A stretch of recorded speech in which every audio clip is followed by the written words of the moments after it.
Una vera bomba ha appena scosso Napoli questa sera e ha riacceso la curiosità dei tifosi sul futuro di uno dei nomi più importanti dell'era recente del club, Romelu Lukaku. Siamo tornati con un nuovo aggiornamento speciale sul nostro amato Napoli, portandovi le informazioni più calde ed esclusive direttamente dai retroscena. Il nostro impegno è quello di tenervi sempre aggiornati su tutto ciò che può influenzare il futuro della squadra.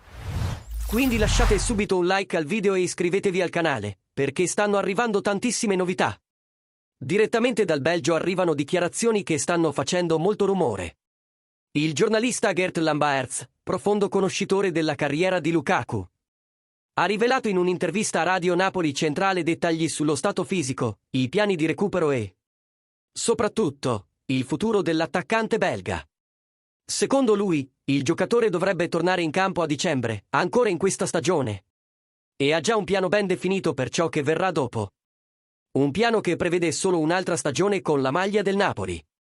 Lambaerts ha spiegato che Lukaku è totalmente concentrato sulla riabilitazione, con l'obiettivo di essere a disposizione di Antonio Conte all'inizio di dicembre, per rinforzare l'attacco azzurro nella fase decisiva del campionato. E questo è il piano, anche se nessuno può esserne completamente certo. Ma c'è fiducia che sarà pronto in tempo, ha dichiarato il giornalista. Il recupero è monitorato da vicino sia dallo staff medico del Napoli che dai professionisti belgi che seguono il giocatore da anni. Ma il punto che ha davvero attirato l'attenzione è stata la rivelazione sul futuro di Lukaku. Secondo Lambaerts, ci sono forti segnali che l'attaccante, che compirà 32 anni nella prossima stagione, disputerà solo un altro campionato con la maglia azzurra prima di concludere la sua avventura in Italia. L'Anderlecht è il club che lo aspetta, ma non credo che la prossima stagione sia il momento giusto. Penso che giocherà almeno un'altra stagione in Italia, probabilmente ancora al Napoli, e poi tornerà a casa, ha affermato il giornalista. Questa dichiarazione conferma il desiderio di Lukaku di chiudere la sua carriera dove tutto è iniziato, nel club belga che lo ha lanciato nel calcio mondiale. Allo stesso tempo, mostra che il Napoli potrà contare su di lui ancora per una stagione. Una notizia che sicuramente porta sollievo ed entusiasmo ai tifosi che lo hanno visto brillare sotto la guida di Conte, soprattutto durante lo storico quarto scudetto.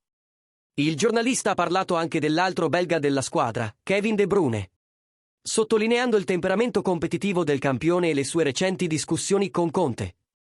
Queste situazioni si sono già verificate con Guardiola e con altri allenatori della nazionale belga.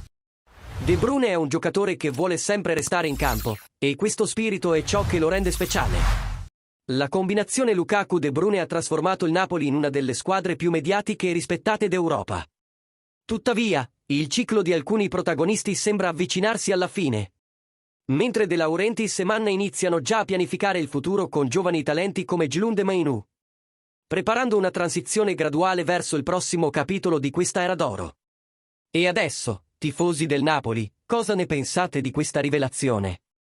Credete che Lukaku debba giocare un'altra stagione e salutare in grande stile? Oppure il club dovrebbe già iniziare a cercare il suo erede? Scrivete la vostra opinione nei commenti e lasciate un super thanks per sostenere ancora di più la nostra comunità appassionata del Napoli.